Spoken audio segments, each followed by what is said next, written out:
याद बाकी भूल गईलू हो। जरा डीजे के बेस बढ़ाओ भाई, पुरानी यादें ताजा करते हैं। ए ओए सुनो ना,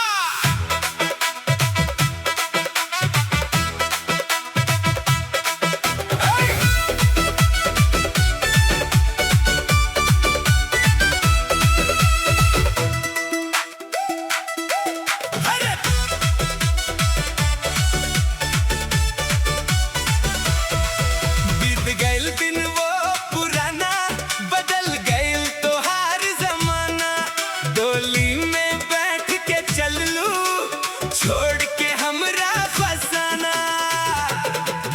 अरे बीत गई दिन वो पुराना, बदल गई तोहार जमाना।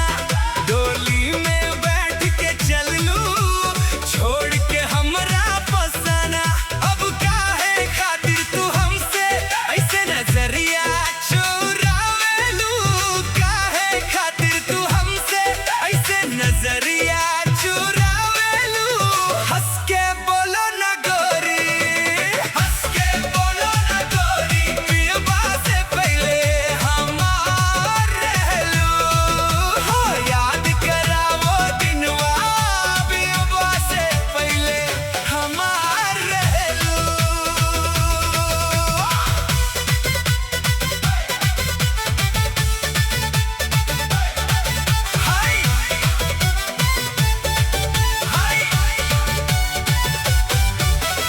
हाथों में रचिबा मेहंदी, मांग में तोहार सिंदूर बा।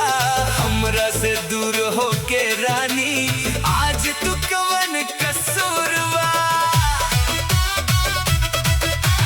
गली के वो मोड़ पे मिलना, घंटों वो बातें करना। भूल गई सब कसमें, अब गैरों के घर है रहना। अब देख के हमरा के चेहरा छुपावेलू, अब देख के हमरा के काहे अपना चेहरा छुपावेलू। हंस के बोलो न गोरी, हंस के बोलो न गोरी, पीबा से पहले हमार रहलू। हाँ याद करा वो दिनवा, पीबा से पहले हमार रहलू।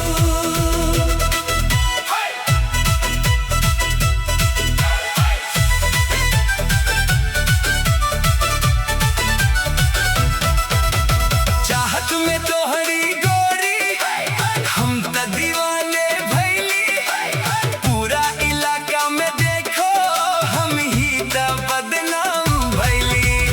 अपन पिया के संगे तू त खुशबा